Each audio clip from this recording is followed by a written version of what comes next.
আচ্ছা, ওখানে গিয়ে আমরা যথেষ্ট খাবার আছে, সাগর থেকে খাবার। নর্থ বেঙ্গল ফাউন্ডেশন আজকের বার্ষিক বনভোজনের যে আয়োজন।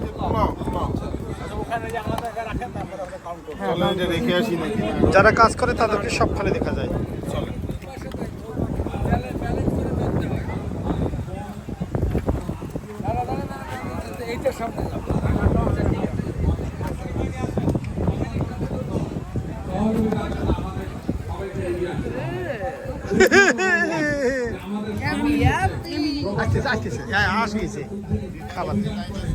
খাবারের গাড়ি, সাগরের খাবার। ইনশাল্লাহ আমাদের যথেষ্ট খাবার হয়েছে। এগুলো ধরা যাবে না, বরং ওই সামনের গুলো নিয়ে যাই। আসেন, এই যে এইখানে আছে আহ্বায়ক আমাদের আবু তাহের।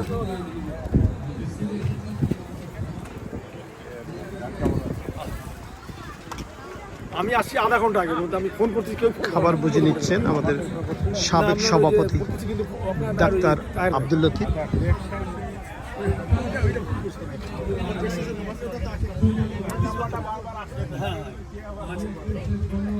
ইনশাল্লাহ যথেষ্ট খাবার রয়েছে।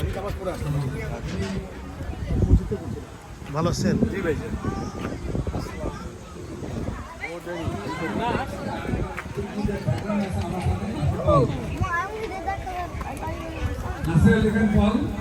আমরা সেদিন দুজনে মিলে হিসাব করলাম যে প্রবাসে আমরা এই গত সেদিন 45 বছরে, আমার হলো 50 বছর, প্রায় 150টা পিকনিকের ব্যবস্থা করেছি। এবং আমরা সেই আমলে সেলফোন ছিল না, লাঠিতে করে খুঁটি পুঁতে দেখানো হইতো যে দিনাজপুরের পিকনিক এই দিকে, ঠাকুরগাঁর পিকনিক এই দিকে। এবং রান্না রেস্টুরেন্ট ছিল না, উপস্থিত ভাবে রান্না করে সবাইকে খাওয়ানো হয়েছে। ধন্যবাদ। ধন্যবাদ সারোয়ার ভাই। আবার একটা বিশেষভাবে বলছি, নর্থ বেঙ্গল ফাউন্ডেশন সারোয়ার চৌধুরীর কোন রাজনৈতিক বক্তব্য এইটা ওন করে না, আবার clear, to be very clear everybody. এটা হচ্ছে যে ওনার ব্যক্তিগত বক্তব্য, freedom of speech, freedom of expression, উনি ওনার বক্তব্য রেখেছেন। থ্যাংক ইউ সো মাচ আপনার বক্তব্যের জন্য। আবারও বলছি যে আমি শুধুমাত্র সাংবাদিক ভাইদের, আমি নাজমুল ভাইকে অনুরোধ করছি, আজকের এই নর্থ বেঙ্গল ফাউন্ডেশনের কোনো এই বক্তব্যের কোনো ভিডিও নর্থ বেঙ্গল ফাউন্ডেশনের নামে বন্ধ হলো, যাবে না। ওনার ব্যক্তিগত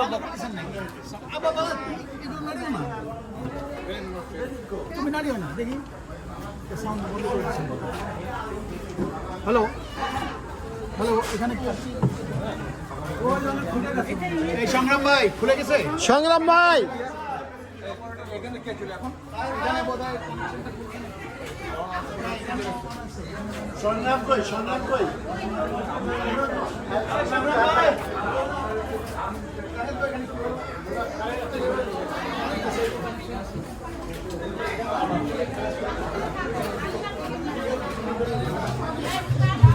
hello hello,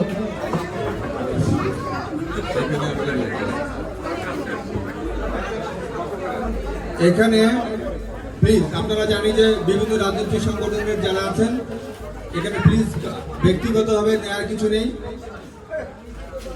north Bengal foundation একটা সব দলেরই একটা অরাজনৈতিক সংগঠন। সেখানে বাংলাদেশের ব্যাপারটি অনেকখানি রাজনৈতিক।